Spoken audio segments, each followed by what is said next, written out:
दोस्तों, हम सभी अपने जीवन में कुछ ना कुछ दान करते हैं। कभी भोजन, कभी वस्त्र, तो कभी धन। लेकिन क्या आपको पता है कि सबसे अच्छा और उत्तम दान कौन सा है? कौन सा दान हमें सबसे बड़ा पुण्य दिला सकता है? आज मैं आपको एक ऐसी कहानी सुनाने जा रहा हूं जो न केवल आपको प्रेरणा देगी बल्कि यह भी सिखाएगी कि सच्चा दान क्या होता है और इसका महत्व कितना बड़ा है। और यह कहानी बड़ी ही शिक्षाप्रद, महत्वपूर्ण और ज्ञानवर्धक कहानी है। तो चलिए दोस्तों, आज की बौद्ध कहानी को शुरू करते हैं। पर वीडियो में आगे बढ़ने से पहले यदि आप भी भगवान गौतम बुद्ध के सच्चे भक्त हैं तो इस वीडियो को लाइक करके कमेंट बॉक्स में नमो बुद्धाय जरूर लिख देना। और दोस्तों, ताकि आने वाली वीडियो सबसे पहले आपको मिल पाए। तो चलिए आज की प्रेरणादायक बौद्ध कहानी को शुरू करते हैं। प्राचीन समय की बात है। रामपुर नाम के एक बड़े से नगर में रूपेश नाम का एक युवक रहता था जो लकड़ी काटकर अपना जीवन यापन करता था। वह अपनी पत्नी के साथ साधारण जीवन जीता था। चलाऊ लकड़ी से होने वाली आमदनी पर्याप्त नहीं थी, जिससे हमेशा उसके परिवार में भोजन और कपड़ों की कमी बनी रहती थी। एक दिन परेशान होकर गुस्से में रूपेश की पत्नी उससे कहती है, कितने दिनों तक यह सिलसिला चलता रहेगा? ना कोई त्योहार होता है, ना कोई खुशी। क्यों ना इस लकड़ी काटने के काम को छोड़कर तुम नगर जाकर कोई और काम कर लो? कब तक हम यूं ही कठिनाइयों में जीवन बिताएंगे? रूपेश ने बड़े प्यार से उत्तर दिया, मैं हमेशा तुम्हारी बात मानता हूं, लेकिन मैंने पहले भी कहा है कि मैं यह नगर नहीं छोड़ सकता। शहर में यहां की जैसी शांति नहीं मिलेगी। मैं नहीं चाहता कि यह विषय हमारे बीच दोबारा आए। उसकी पत्नी ने कहा, ठीक है, जैसा तुम्हें सही लगे। खाना तैयार है, खाकर चले जाओ। भोजन करने के बाद रूपेश लकड़ी काटने के लिए जंगल की ओर निकल पड़ा। चलते चलते वह काफी दूर चला गया। वह सोचने लगा, आज तो बहुत दूर आ गया हूं, मुझे एक बड़ा पेड़ चाहिए, लेकिन ऐसा कोई नजर नहीं आ रहा। वहां एक पेड़ है पर छोटा है। चलो आज के लिए इसी से काम चला लेता हूं। रूपेश ने वह पेड़ काटा और सिर पर जलाऊ लकड़ी का गट्ठर रखकर नगर की ओर बेचने के लिए निकल पड़ा। लेकिन नगर पहुंचने पर उसने देखा कि लकड़ी खरीदने वाला कोई नहीं था। वह सोचने लगा, क्या मुझे यह सारी लकड़ियां वापस घर ले जानी पड़ेंगी? तभी रास्ते में एक पंडित ने उसे आवाज लगाई, सुनो लकड़ी बेचने वाले, इधर आओ। यह लकड़ियां कितने की हैं? रूपेश ने कहा, पंडित जी, आपको सारी लकड़ियां चाहिए या आधी? अगर सारी चाहिए तो कम दाम में दे दूंगा। पंडित ने कहा, मुझे सारी लकड़ियां चाहिए, लेकिन तुम्हारे बताए गए दाम पर नहीं, मैं सिर्फ अपने दाम पर दे सकता हूं। रूपेश ने थकान भरे स्वर में कहा, अरे तो फिर यह लकड़ियां बहुत सस्ती हो जाएंगी, लेकिन चलिए दे दीजिए, वैसे भी मैं थक चुका हूं। पंडित ने 50 रुपए देते हुए कहा, ये लो और लकड़ियां यहां रख दो। वैसे तुम भूखे लग रहे हो, क्या कुछ खाना खाओगे? सब तैयार है, खाना खाकर ही जाना। रूपेश ने कहा, मुझे भूख तो बहुत लगी है, लेकिन अगर मैं खाऊंगा तो आपके लिए खाना नहीं बचेगा। रहने दीजिए, मैं घर जाकर खा लूंगा। पंडित मुस्कुराते हुए बोले, चिंता मत करो, यहाँ इतना खाना है कि 10 लोग और खा सकते हैं। जब भी भूख लगे यहाँ आया करो। रूपेश ने पूछा, क्या आप हमेशा ही सबको ऐसे खाना खिलाते हैं? पंडित ने उत्तर दिया, जब तक ईश्वर मुझे शक्ति देते हैं मैं यह करता रहूंगा, यह सब उनकी मर्जी है। रूपेश ने कहा, ठीक है, तो मैं आज खाना यहीं पर खाऊंगा। उस दिन रूपेश ने उस पंडित के घर भर पेट भोजन किया और धन्यवाद देते हुए बोला, महाराज, आप बहुत ही दयालु और नेक दिल इंसान के हैं। ऐसा अच्छा काम करने में मैं आपकी मदद करना चाहता हूं। अब से मैं लकड़ियां मुफ्त में ही दिया करूंगा। ठीक है, अब मैं चलता हूं। पंडित ने कहा, बेटा सकुशल जाओ। रूपेश ने काटी हुई सारी लकड़ियां पंडित को मुफ्त में दे दी और घर की ओर निकल गया। घर पहुंचते ही उसकी पत्नी ने पूछा, इतनी देर क्यों हो गई? क्या आज लकड़ियों का अच्छा सौदा मिल गया? लाओ पैसे। रूपेश ने उत्तर दिया, देखो सौदा अच्छा तो नहीं था, आज केवल 50 रुपए ही मिले थे। ये लो। उसकी पत्नी ने आश्चर्य से पूछा, क्या सच में तुम मुझे केवल 50 रुपए दे रहे हो? मैंने सोचा था कि आज शायद 2 गुना कमा लाओगे, लेकिन तुमने तो आधे ही दिए हैं। इतनी देर तक तुम कहां थे? क्या कर रहे थे? तब रूपेश ने कहा, मैं लकड़ियां बेचने निकला था, लेकिन खरीदने वाला कोई नहीं मिला। फिर पास के नगर गोविंदपुर में पंडित नाम के एक विद्वान के घर चला गया। वे जो भी वहां जाता है उसे से प्यार से भोजन कराते हैं। ऐसे लोगों के लिए हमें कुछ करना चाहिए। उसकी पत्नी ने पूछा, हमेशा खाना खिलाते हैं? फिर तो वे बहुत अमीर होंगे, नहीं तो इतने लोगों को खाना कैसे खिलाते हैं? और तुमने उनकी मदद कैसे की? रूपेश ने कहा, वे उतने अमीर नहीं हैं जितना तुम सोच रही हो। वे एक अच्छी भावना रखते हैं और गोविंदपुर के मंदिर के पुजारी हैं। वे अपनी मेहनत की कमाई से ही सबको खिलाते हैं। मैंने उनकी मदद के लिए कहा कि मैं उनके लिए हमेशा लकड़ियां 50 रुपए में ही काटू कर दे दिया करूंगा। उसकी पत्नी ने कहा, इतना ही काफी है, लेकिन अगर तुम 2 गट्ठर लकड़ी नहीं काट सकते तो हर दिन 50 रुपए में घर कैसे चलेगा? मुझे बताओ। रूपेश ने उत्तर दिया, मैं अपनी हर कोशिश करूंगा और जो भगवान की इच्छा होगी वह होगा। आज मैंने उनके घर खाना खाया है, एक दिन तुम्हें भी वहां ले चलूंगा। इसके बाद रूपेश ने हर दिन जलाव लकड़ी काटी और अपने वादे के मुताबिक पंडित को सिर्फ 50 रुपए में ही बेचा। एक दिन पंडित भोजन करने बैठे ही थे कि बाहर से आवाज आई, महाराज लकड़ी लेकर आया हूं, रुपए दे दीजिए, यहां आकर लकड़ियां ले लीजिए ताकि मैं जा सकूं। पंडित ने बाहर आकर कहा, रूपेश, मैं आज तुम्हें 50 रुपए नहीं दे सकता, तुम अपनी लकड़ियां वापस ले जाओ। रूपेश ने कहा, पैसे कल दे देना, लेकिन लकड़ियां यहीं छोड़ूंगा, मुझे बहुत भूख लगी है, क्या आप मुझे भोजन दे सकते हैं? वैसे भी आप सबको खिलाते हैं। पंडित ने मुस्कुराते हुए कहा, बहुत अच्छे रूपेश, पहले अपने हाथ पैर धो लो, तब तक मैं भोजन की व्यवस्था करता हूं। पंडित ने घर के अंदर जाकर अपनी पत्नी से यह बात कही। उसकी पत्नी बोली, आपने ऐसा वादा क्यों किया? हमारे घर में खाने के लिए कुछ भी नहीं बचा है, सिवाय उस भोजन के जो मैंने अभी आपको परोसा है। पंडित की पत्नी बोली, इस समय हम रूपेश को कैसे खिलाएंगे? सारा खाना खत्म हो चुका है, क्या आपको यह नहीं पता? पंडित बोले, अरे इसमें कौन सी बड़ी बात हो गई? तुमने जो खाना परोसा है वह रूपेश के लिए पर्याप्त है। मैं सोच रहा कि आज उपवास कर लूं। पंडित की पत्नी बोली, मुझे बताओ तुम ऐसा कितनी बार करोगे? जब हमारे पास खुद के लिए भी पर्याप्त नहीं है तो दूसरों के लिए इतना सब क्यों करते हो? यह सब कहां से आएगा? पंडित बोले, भगवान सब कुछ देते हैं, पहले रूपेश को भोजन परोस दो। पंडित ऐसे ही उन लोगों को भोजन कराते रहे, भले ही उनके पास स्वयं के लिए भी कुछ ना हो। एक दिन रूपेश लकड़ी काटने जंगल गया। उसने सोचा, जंगल के किनारे के सारे सूखे पेड़ तो मैं पहले ही काट चुका हूं, अब जो बचे हैं वे सब हरे पेड़ हैं।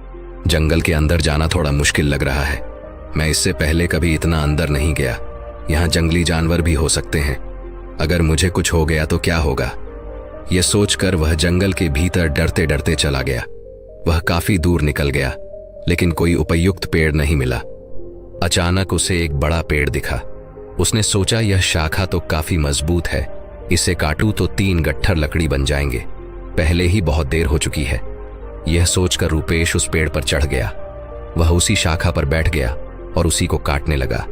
शाखा बहुत बड़ी थी, इसलिए कटने के बाद वह बगल के पेड़ और एक छोटे टीले के पास गिर गई। तभी अचानक वहां एक साधु प्रकट हुए और क्रोध में बोले, मेरी तपस्या किसने भंग की? लगता है यह तुम ही थे, मैं तुम्हें श्राप देता हूं कि तुम कुत्ते बन जाओगे। रूपेश घबरा गया और बोला, महाराज मुझे माफ कर दीजिए, मुझे नहीं पता था कि आप यहां तपस्या कर रहे हैं। साधु बोले, मैं यहां 100 वर्षों से तपस्या कर रहा हूं, तुमने मेरी तपस्या तोड़ी है, इसलिए यह श्राप दिया है। रूपेश ने विनती की, महाराज मैं रोज लकड़ियां काटने आता हूं और उन्हें बेचकर अपनी आजीविका चलाता हूं, मैंने जानबूझकर ऐसा नहीं किया, कृपया इस श्राप को वापस ले लीजिए। साधु बोले, मैंने क्रोध में आकर यह श्राप दिया है, इसे वापस लेना संभव नहीं है, लेकिन एक उपाय है। रूपेश ने पूछा, कृपया मुझे उपाय बताइए महाराज, मैं इस श्राप से कैसे मुक्त हो सकता हूं? साधु बोले, तुम ऐसे लोगों को ढूंढो जो सबसे अच्छा दान करते हो, उनके भोजन के बाद बचा हुआ एक भी दाना खा लोगे तो तुम्हारा श्राप समाप्त हो जाएगा। जब तुम पूरी तरह सफेद हो जाओगे तब इस श्राप से मुक्त हो जाओगे।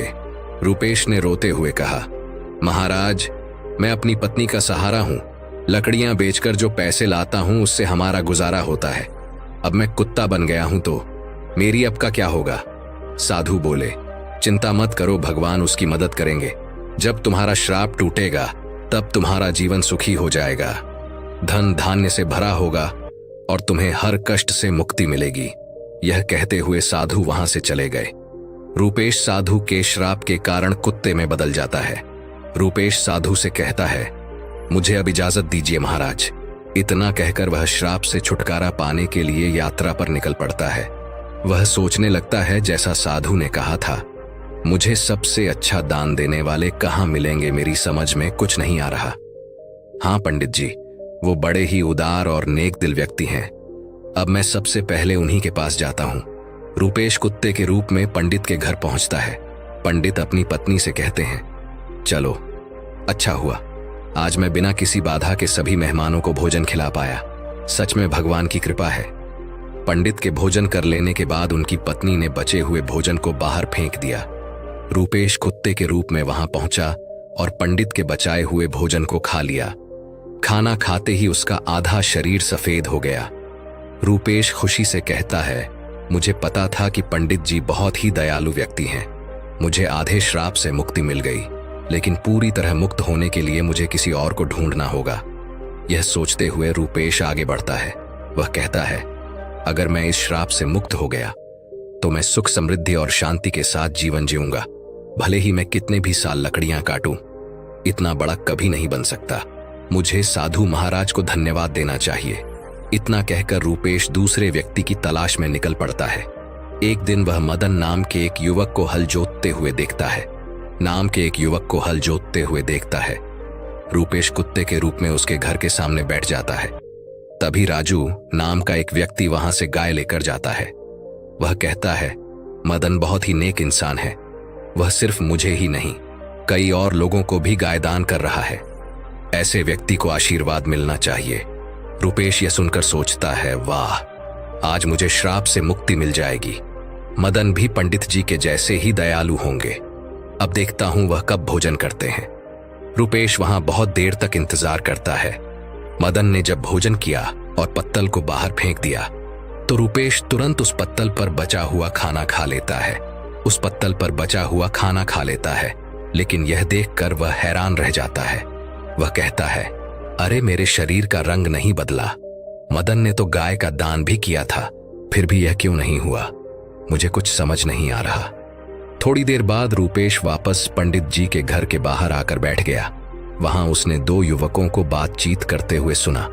पहला युवक बोला, अरे सुनील, आज संतोष ने फिर गाय का दान दिया। दूसरा युवक बोला, हाँ, वह चाहे कितना भी बड़ा दानी दिखे, लेकिन हमेशा नगर के बाहर वालों को ही बुलाकर दान करता है। सच जानोगे तो हैरान रह जाओगे। उसकी सारी गाय 2 महीने से ज्यादा दूध नहीं देती। पहला युवक चौंक कर बोला, क्या अगर वह ऐसा करता है तो उसे अवश्य ही पाप लगेगा। हमारे सेठ की तरह कोई और नहीं कर सकता। वह एक महान दानी है। 1 हफ्ते से खाना बांट रहे हैं और कल आखिरी दिन अन्य दान के साथ वस्त्र दान भी करेंगे। सेठ जी खुद वहां सबके साथ 1 हफ्ते से खाना खा रहे हैं। कभी उनके जैसा परोपकारी देखा है कहीं? अरे यह तो कुछ भी नहीं। उन्होंने हमारे नगर में अच्छी सड़कें बनवाई हैं, हर जगह कुएं और तालाब खुदवा दिए हैं। सच में उन्होंने हमारे लिए बहुत कुछ किया है। ऐसा धर्मात्मा मैंने कभी नहीं देखा। यह बातें सुनकर रूपेश बहुत खुश हुआ। उसके मन में विचार आया, चलो अब तो तय है कि मुझे मेरे श्राप से मुक्ति मिल जाएगी। मुझे तुरंत सेठ जी के पास जाना चाहिए। वह राजमहल में नहीं बल्कि लोगों के साथ खाना खा रहे हैं। इस अवसर का लाभ उठाना चाहिए। अगले ही दिन रूपेश उस जगह पहुंच गया जहां सेठ जी भोजन करा रहे थे। वहां उसने सेठ को कपड़े बांटते हुए देखा। वह सोचने लगा, सेठ जी कितने महान हैं। वह भोजन देने के साथ साथ सभी को वस्त्र भी बांट रहे हैं। मैं जिन अच्छे लोगों को ढूंढ रहा था, निश्चय ही यह वही व्यक्ति है। मुझे उनके भोजन के बाद इंतजार करना होगा। सेठ जी के भोजन करने के बाद सैनिक उस पत्ते को बाहर फेंक देते हैं जिसमें सेठ ने खाना खाया था। यह देखकर रूपेश वहां गया और उस पत्ते में से बचा हुआ खाना खा लिया। लेकिन यह देखकर वह चौंक गया। उसने कहा, अरे यह क्या? इतने महान दानी सेठ जी का भोजन करने के बाद भी मेरा रंग नहीं बदला। यह श्राप तो किसी दूसरी वजह से लग रहा है।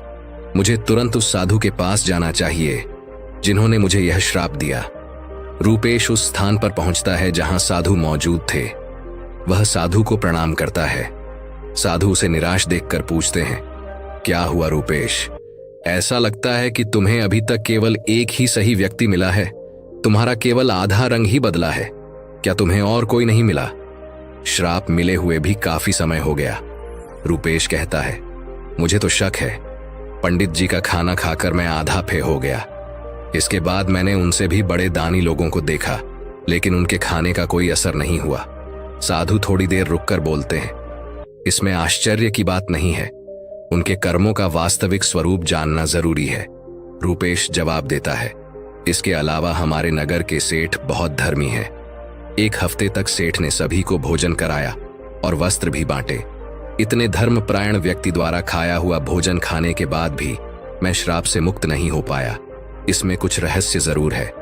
रूपेश ने साधु से कहा, मुझे कुछ समझ नहीं आ रहा है महाराज, कृपया आप ही बताइए।